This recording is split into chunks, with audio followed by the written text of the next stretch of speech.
Hi everyone, now I want to continue my previous video on data science roadmap, or I would say the most comprehensive overview of data science roadmap. In a part one, I explained about basic mathematical and statistical concept that you need to know for data science, and I talked about the programming languages such as Python and SQL, and also briefly talk about whether you need to know R or not. And if you need to learn R, what concept from R language you need to learn. Now I want to spend time to explain to you about the number one, the explanatory data analysis. This is the first step in data science, the most important step. Some people think that this is roughly 90% or 95% of data science. I remember I had an interview with a startup company about 2 years ago, which the interviewer was a staff data scientist. He told me that data manipulation or data wrangling or data cleaning is 99% of data science. Alright, so it might not be 99% because with the advancement in deep learning, a lot of feature engineering is done by deep learning, but it's roughly like 85-90% of data science. So we're going to start with the explanatory data analysis, then we're going to go to the list of packages that you need to know in Python. Alright, and then you will see why I chose these two topics together. So as I explained, I'm going to break down the data science roadmap to multiple videos, and this is part 2. Alright, if you haven't watched part 1, I would suggest you to go and watch part 1 before watching this part. Let's just start. Alright, so here we're going to talk about EDA. EDA is explanatory data analysis. Alright, great. So let's see what steps we need to follow. The first thing you need to do when you get a data, let's think about the real world. I get a data, what should I do? I plot or visualize my data.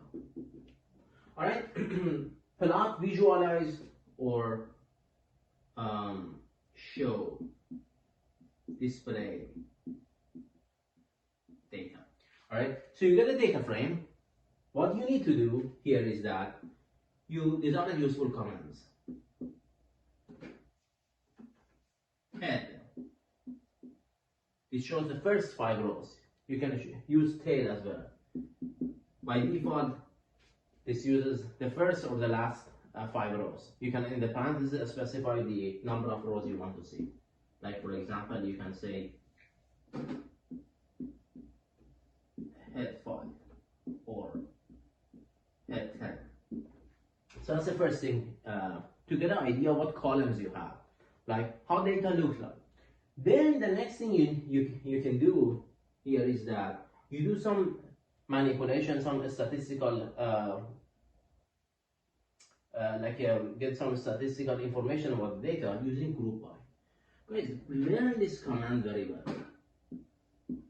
Group by, it does very similar to what group by in SQL does. Group by and apply function.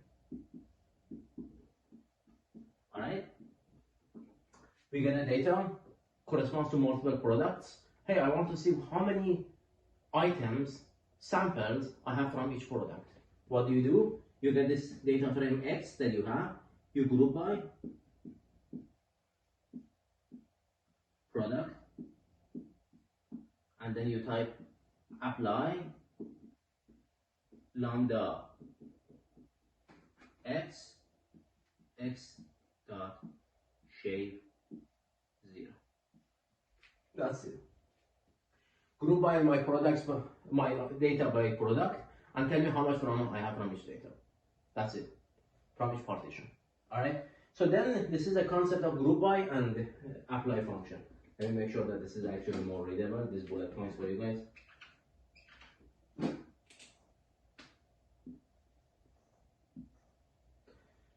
The next thing we want to have is super important. The next thing we want to have is plot or visualize some columns. To get a better feel about the data, let's plot and visualize some of the columns. Let's see how they look like. Is it cluster data? What's the distribution of the data? I can say plot, visualize, or plot the data or visualize the data. Here I can say that plot the histogram as well. Right? These are all basic EDA that we can actually follow. Okay, so now these three steps are the main steps to have a feel about our data. Now we go to the step later, one more step. So now that we have an understanding of the data, we need to actually ask ourselves one question. What do I want to do with this data? Eventually in data science or machine learning domain, you want to feed a model to the data.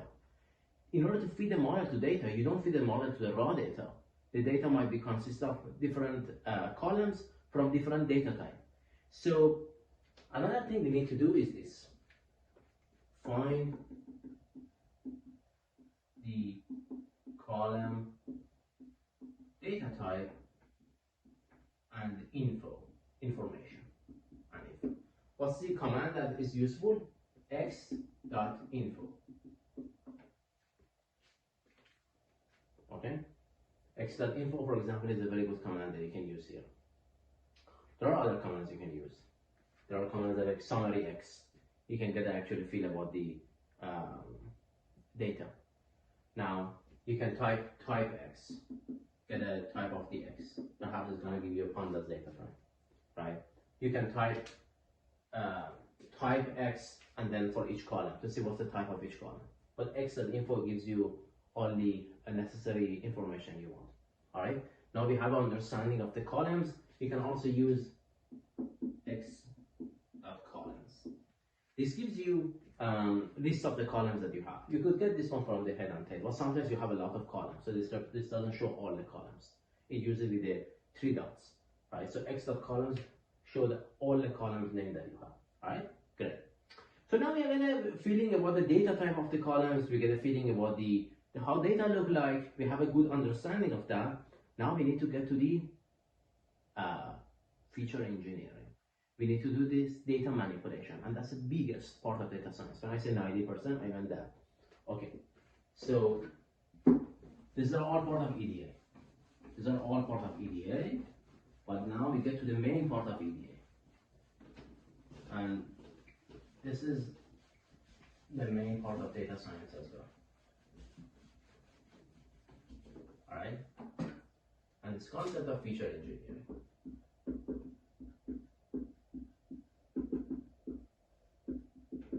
Or I would say data engineering.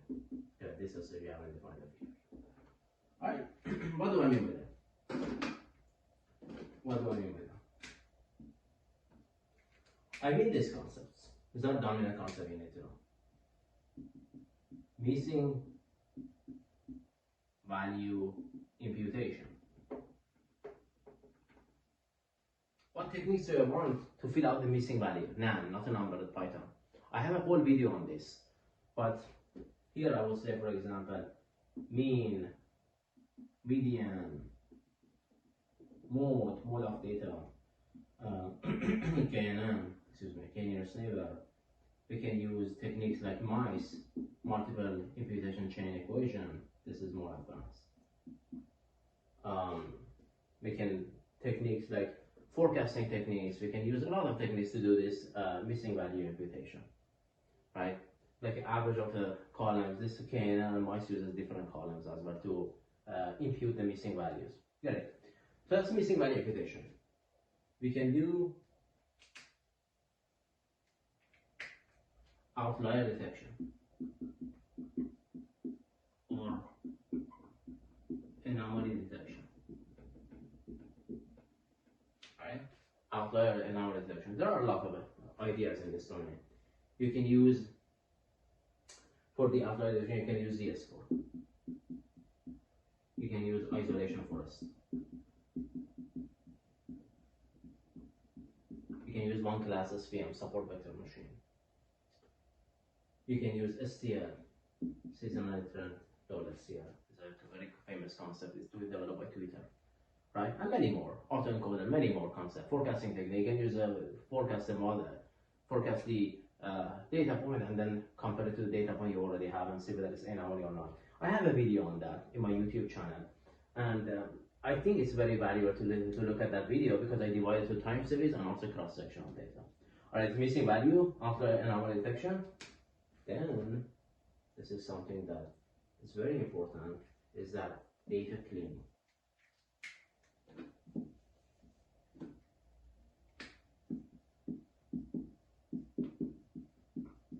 Now the order here is up to you. The data cleaning can be data cleaning can be techniques like removing duplicate.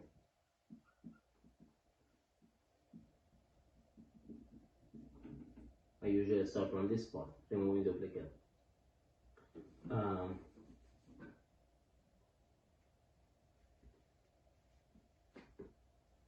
Removing unwanted data. Duplicate is just one example of that. Filling missing index. This is different from the missing value imputation. You are working with the time series data. You have a data for March 20th, then you go to March 22. March 21 is gone. This is different from missing value imputation.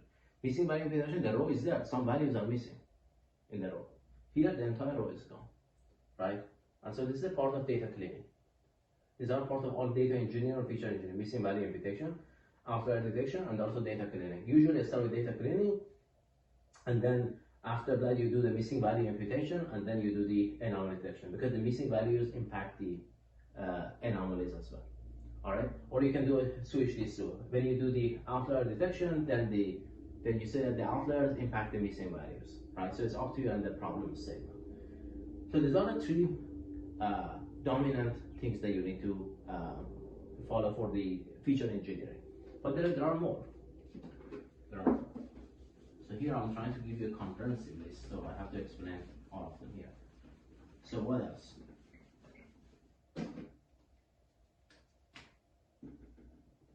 Scaling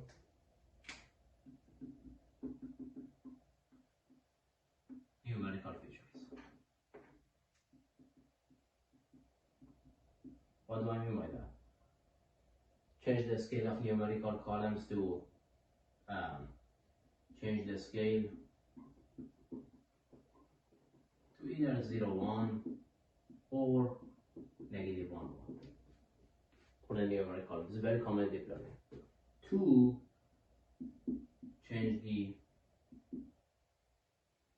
column to have 0 mean and unit standard deviation.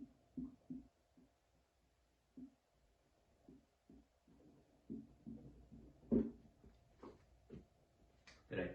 Okay. Scaling of numerical features, super important. Always using the feature engineering. Sometimes you see the loss is actually a very large value. You scale it later, the problem is solved. Alright, one more step is left for me to explain. And that's this. Handling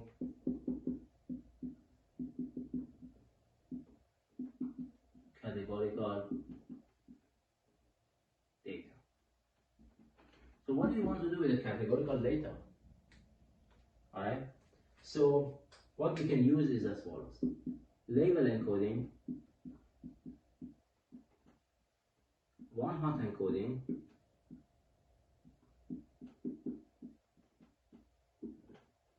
and embedding.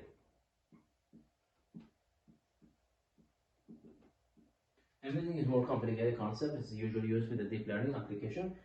Label encoding is the simplest one, but usually the least effective one. One-hot encoding is the most dominant one used, but has its own problem, because those columns that are one-hot encoded, they are independent of each other. Sometimes this is not the case. If you go with different genre of movie, we don't want different genres to be actually independent of each other, because some of them have similarities. So embedding usually is the way to go. But for more basic applications in the data science, one-hot encoding is going to be sufficient.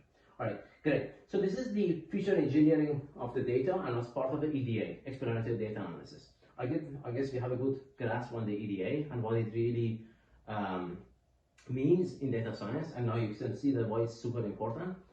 We need to go to list of packages. Super important to know that.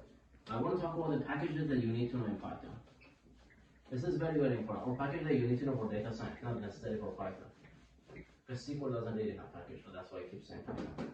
So, list of libraries and data scientists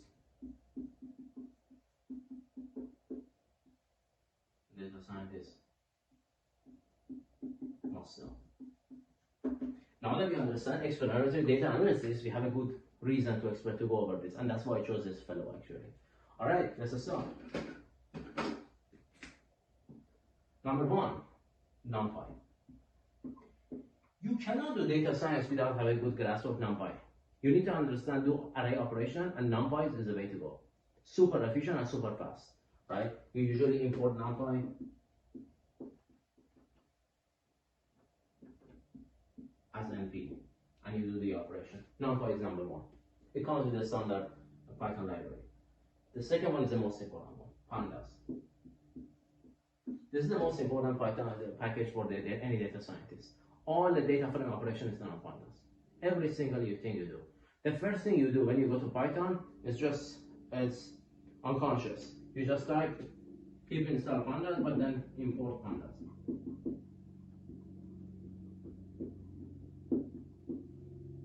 Okay? That's the first thing you need to do. NumPy, pandas, then scikit-learn. For any machine learning model design, you need to know scikit-learn. Anything. Random forest gradient, most linear regression, logistic regression, anything you like. Cross-validation, training, test, split. This handles for you for machine learning. For machine learning modeling.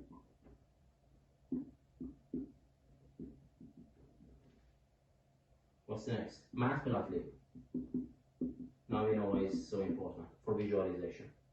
I would say Matplotlib and Seaborn for nice plots, shiny plots for visualization.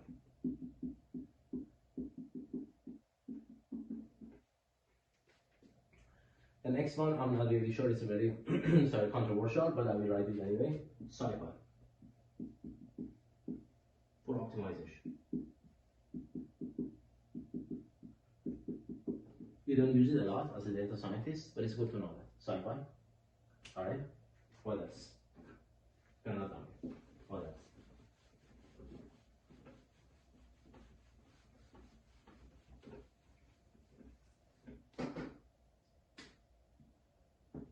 PyTorch. TensorFlow.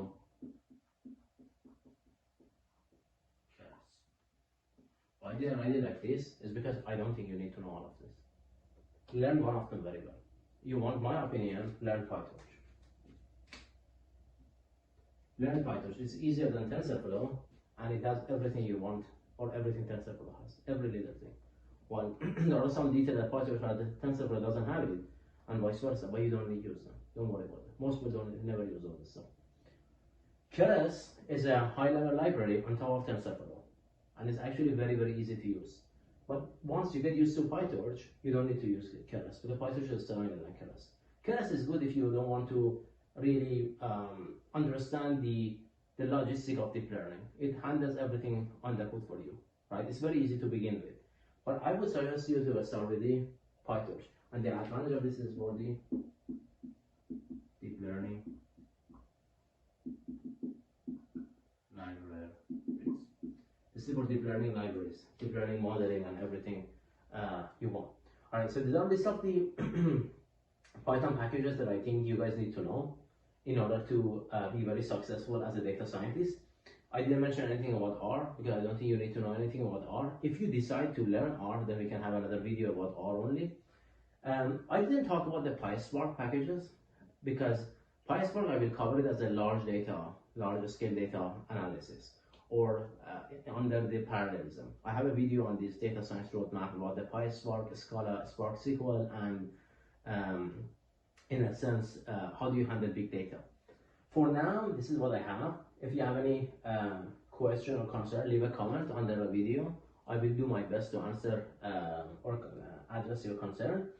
And like always, if you like the content, please like and subscribe to the channel, share it with your friends, and it helps me actually post more videos.